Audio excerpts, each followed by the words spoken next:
If we walked into the shop, how many vehicles would you be working on at any one time?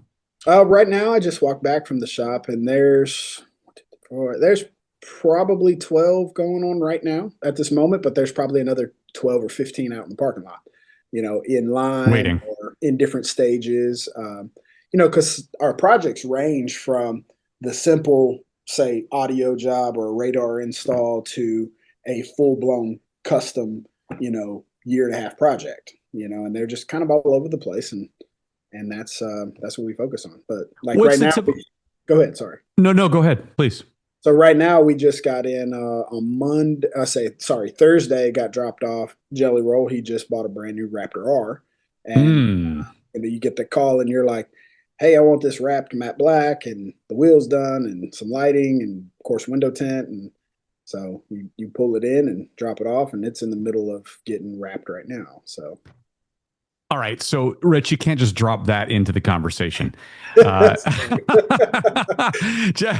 just Jelly Roll brought his Raptor R in. I don't know what I'm more intrigued by, Jelly Roll or the Raptor R. well, Wow.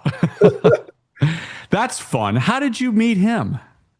so ironic. It's a weird story. So I've known of Jelly Roll for 15, 20 years. I've listened to his music forever. Growing up in Nashville, he's a Nashville native as well.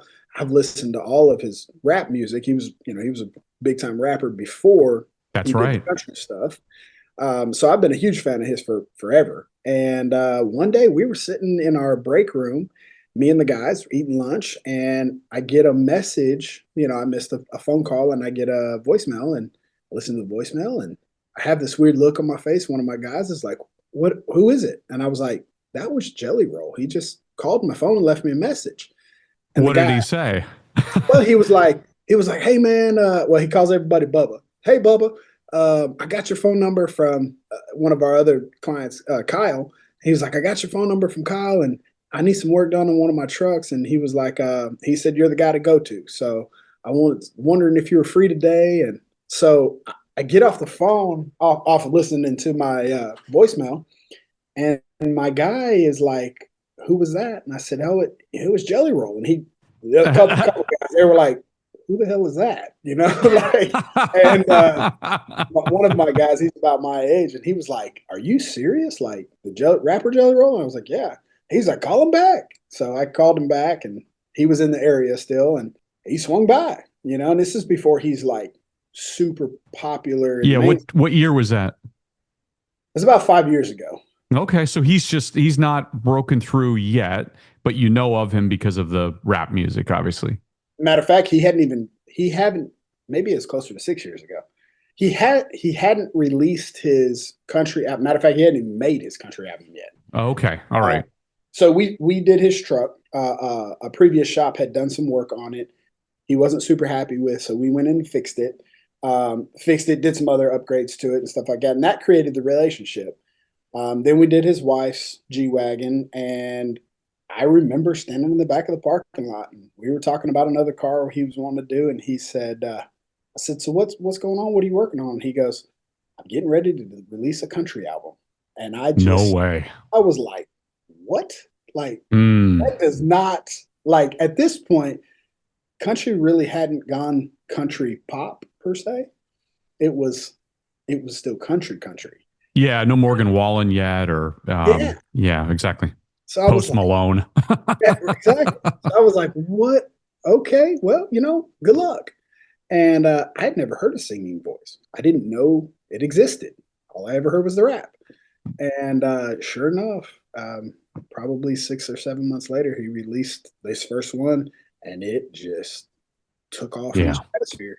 And yeah. the rest is kind of history. And he is. We've been very fortunate to stay with, build several cars for his wife. We built one for his daughter when she turned 16. We built several for him that went to the CMAs a couple times, and it's it's been an incredible ride. And he's introduced us to several other people, not necessarily artists, but like music industry guys and friends of his that he sent our way. So it's been a That's an amazing story, Rich. That's an amazing story.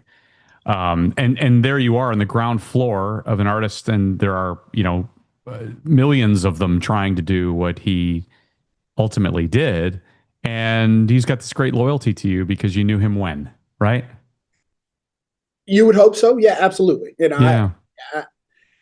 He is so busy and so popular now that I don't get too much of a chance to talk. I think last time I talked to him, he stopped by right before Christmas. He stopped by the shop, and I didn't know he Okay. was coming.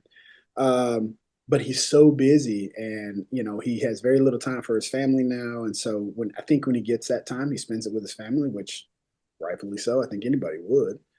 Um, but yeah, he's a great guy. I deal with his wife a lot. My wife deals with her a lot as well, and she kind of handles that stuff for him. But yeah, you'd hope so. But you can see the grind, because I knew him years and years and years prior to that. You see the grind. I worked on other things like he used to. They used to travel in these little vans, and I used to go and put GPS systems and little radios in these vans. Oh, wow. And his name would be like on the side, wrapped on the side, and with 20 other artists, and they'd sell CDs out of the back of these vans. And so he put the work in. He put the work in, and he's reaping the rewards of it.